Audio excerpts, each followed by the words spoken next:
This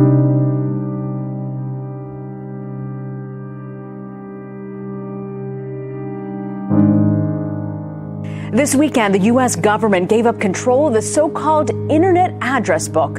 Tony DeCopel explains what that is and how it might impact the Internet. No one owns the Internet, but for nearly 20 years, the U.S. government has controlled the official list of every website address. As of today, the government's control is no more. The job now belongs solely to ICANN, a nonprofit based in Los Angeles and advised by a global committee that includes China, Russia, and Iran. When you look up a website, your computer looks for the information on another machine, like one of these, and it uses a unique identifying number, a bit like a home address, for the Internet. If ICANN deletes an address, it could, in effect, delete a website, a threat that caught the eye of Texas Senator Ted Cruz. Russia and China and Iran don't have a First Amendment. They don't protect free speech, and they actively censor the Internet. ICANN could do the same thing, putting foreign countries in charge of what you can say online. Cruz launched a countdown to the day America, quote, gives away the Internet. The Donald Trump campaign joined in, hoping to, quote, save the Internet.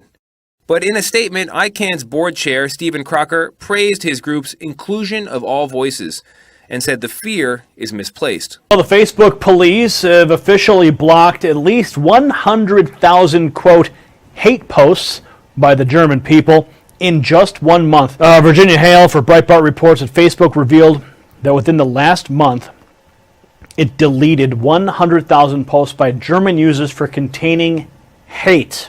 My friends, this is the beginning of the scrubbing of anything you consider free speech. Now it's time to take a look at some of the stuff that's going on at colleges around the country. The Outdoors Club at the Claremont Colleges in California has canceled an annual event out of concern that it wasn't inclusive to overweight or unfit students. The group's Speedo Hike was an annual event in which students would hike a mountain in swimwear and Speedos, the classic tight-fitting swimming briefs for men. A post on the group's Facebook page says the event sent the incorrect message that to participate in the club, quote, you must be fit and comfortable with your body image. The name Speedo itself inherently implies broiness, whatever that means. Students at Texas A&M have called on the university to develop mandatory racism awareness courses. The website Heat Street first reported that a student group known as TAMU Anti-Racism met with the university president to discuss plans for the course. A student who supports the class told Heat Street, quote, racial justice is just as important as mathematics, English, and science, and needs to be treated as such. The university tells Fox News the decision to add the class is up to the faculty senate.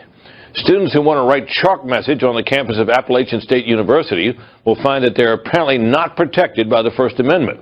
The university revised its policy on on-campus chalkings after pro-Donald Trump messages appeared on campus.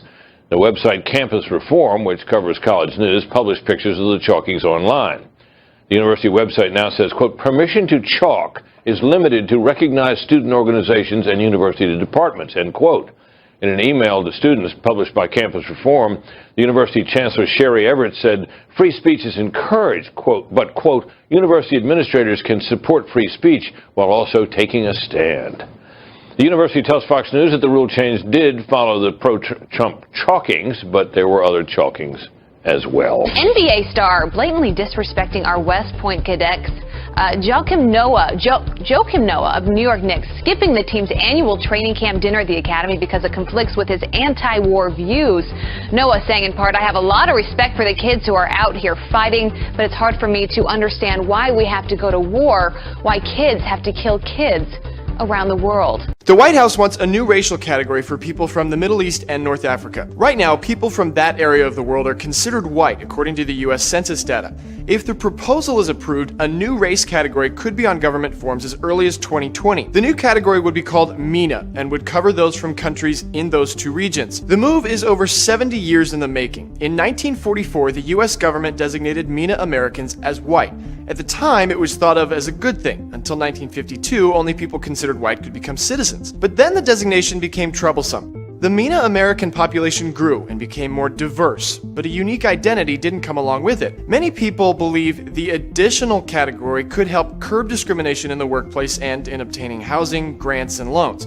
but critics have said it's just a way for the government to further target and monitor certain groups of people. The U.S. Census Bureau also wants to find a way to include people of Turkish, Sudanese, and Somali heritage in the upcoming census. Singapore's defense minister has warned about a growing threat posed by violent extremist groups in Southeast Asia. Ng Eng Hen made the remarks after a meeting of Southeast Asian defense ministers with their U.S. counterpart Ash Carter in Hawaii, and said that extremist groups are becoming more organized and focused on their targets year by year. He added that 1,000 Southeast Asians have left home to join Daesh in Iraq and Syria. The Singaporean minister also expressed concern over those who have returned to their homelands after receiving training in Iraq and Syria by the terrorists. Authorities in Southeast Asia have been on high alert since ISIL claimed an attack in the Indonesian capital Jakarta in January, in which several people were killed. Bulgaria's parliament has approved a law banning full-face veils in public places. People who break the new law will face a fine of up to 1,500 levs, or more than $800. Muslims make up 13% of Bulgaria's population. Opposition parties and human rights groups have condemned the law, saying it reflects and encourages intolerance and racism. France and Belgium have imposed similar bans. The latest Bank of Italy's statistical bulletin shows that further 900 Italian bank branches were shut down in the year to June. The number of bank offices had already gone down from 35,000 in 2010 to about 29,000 in June this year, with roughly 30,000 jobs wasted. Italy's banking system is strained by hundreds of billions of euros of bad loans, and many of its big and smaller banks are on their knees. The EU's rules on state aid to banks is limiting any role the Italian government can play in a bailout. Now, JP Morgan, the largest bank in the United States, has reportedly positioned itself as Italy's best hope. But can JP Morgan, an institution that has paid multi-billion penalties for its role in the 2008 financial crisis in the United States, be a credible partner for Italian banks? Can it really save Italy's banking system? Looks like Deutsche Bank won't be getting a bailout after all, given the hard line Berlin has taken against state aid in other European nations and the risk of a political backlash at home. German Chancellor Angela Merkel cannot afford to bail out the country's biggest bank. According to Reuters, the government denied a newspaper report on Wednesday that it was working on a rescue plan for Deutsche Bank as its shares went into a tailspin.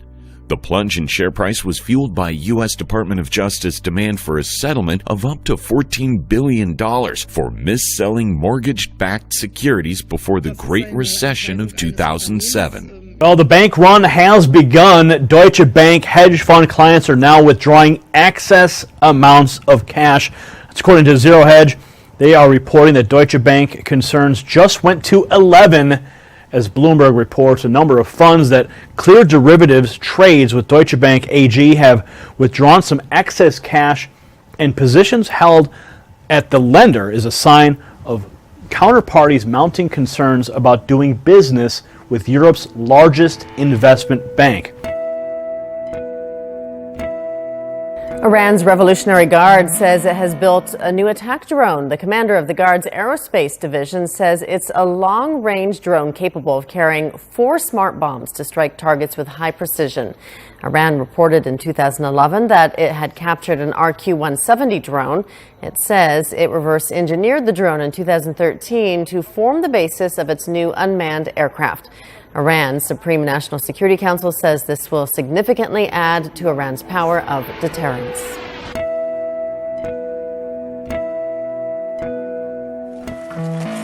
As reports from Russia suggest it's sending more warplanes to Syria, the offensive by President Assad's military on the ground is stepping up a gear. Fighting's intensified a week into a new Russian-backed Syrian government push to capture rebel-held eastern Aleppo. Pro-regime forces say they are taking territory. Russia's Izvestia newspaper reported the arrival of warplanes at a base in Syria, with more on the way. Russia has once again criticized the United States policies in Syria as tensions between the two countries keeps escalating. Russia's Foreign Ministry spokeswoman Maria Zakharov said that the U.S. direct aggression against Syrian forces would lead to, quote, frightening tectonic shifts in the Middle East. The frustration is obvious. 4 people in the administration who have all argued for your support, and I must get it. I've argued for use of force. I stood up, I'm the guy who stood up and announced we're going to attack us because of the weapons. The 40-minute video was released by the New York Times. At a meeting on the sidelines of the UN General Assembly on September 22nd, Kerry told a group of Syrians that his call for U.S. action against the Assad government was not backed by U.S. military force. The approximately 20 participants included representatives of 4 Syrian groups that provide education, rescue, and medical services in rebel-held areas. The meeting took place days after a ceasefire Kerry had negotiated with Russia collapsed in the Syrian city of Aleppo. The Syrians also expressed frustration with the United States. So you think the only solution is for somebody to come in and get rid of Assad? Yeah. That's the only solution. Yeah. Who's that going to be? Who's going to do that? 3 years ago, I would say you, but right now I don't know. The U.S. Secretary of State defended the situation in Syria as it becomes more and more complicated as many countries are involved. He said any further efforts by the U.S. to arm rebels or join the fight could backfire. South Korean fighter jets have arrived in Alaska to take part in a joint drill with the United States and other allies. Air Force officials say the 6 F-15Ks will be stationed at the Eielson Air Force Base in Alaska for the duration of the 3-week Red Flag exercise that starts on Monday. The multinational exercise also involves the air forces of New Zealand and NATO. It's thought this year's drill could include a simulation of surgical attacks on nuclear facilities. The Red Flag exercise will start just a matter of weeks after North Korea conducted its 5th nuclear test on September 9th. Villagers who live along the line of control in Kashmir protested against the shelling of their village by the Indian Army as tensions between India and Pakistan escalate over the disputed border area. The neighbouring nations exchanged fire on Saturday morning, with each side blaming the other for firing the first shot. Palawala village, located between the line of control and an army brigade, is like a haunted village today. After heavy gunfire from across the border, people have fled from here for safety. Keval Kishan, who runs a shop, is among the last few leaving the village. He is rushing as he has been informed that cross-border firing can start anytime soon.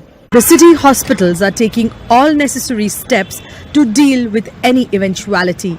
Special wards have been reserved and a control room with information of all medical expertise available in Jammu city has been set up. The fiercest storm to cross the Caribbean for years is forecast to make landfall on Monday in Jamaica and Haiti. Cubans at least have until early Tuesday to get ready. The government's declared the first stage of an emergency in 5 eastern provinces on the storm's predicted path. President Raul Castro travelled to the city of Santiago de Cuba to oversee preparations. The US has ordered the evacuation of all personnel and their families from the Guantanamo naval base. Jamaica and Haiti will be the first to take the full force of the Caribbean's worst storm since 2007. Hurricane Matthews packing winds up to 240 kilometers an hour and bringing with it heavy rain which could trigger deadly floods and landslides. Residents in the Jamaican capital, Kingston, are preparing as best they can, stocking up on food and fuel. It's known as the volcano of fire, and with western Mexico's Colima volcano roaring into life, it's time for those who live in its shadow to pack up and get out. Civil protection teams have been encouraging hundreds of local villagers to evacuate since Colima began spewing ash and thick black smoke into the sky on Friday. They're being housed in a nearby shelter until it's safe to return home. Overflowing rivers are causing flooding in several areas near the capital city, Adelaide. Authorities have lined the banks of the Gawler and Wakefield rivers with 60,000 sandbags. 80,000 recorded lightning strikes have damaged power lines across the state. Outages have affected over 1 million residents. The weather is expected to worsen and citizens have been told to prepare. Experts say up to 100 millimeters of rain is expected to fall on the Adelaide Hills region from Sunday to Tuesday. Viva Papa! This is how Catholics of Georgia welcomed Pope Francis at the Tbilisi airport. He arrived in Georgia for a two-day visit to promote peace, unity and reconciliation, as he tweeted ahead of the visit. Head of the Georgian Orthodox Church, Patriarch Ilias II, hailed the visit of Pope Francis as a historic event. During a meeting at the Georgian Patriarchate, Patriarch Ilias II expressed hope it would further strengthen bilateral relations. From a Hebrew scroll burned beyond recognition, researchers have resurrected one of the earliest known versions of the Old Testament.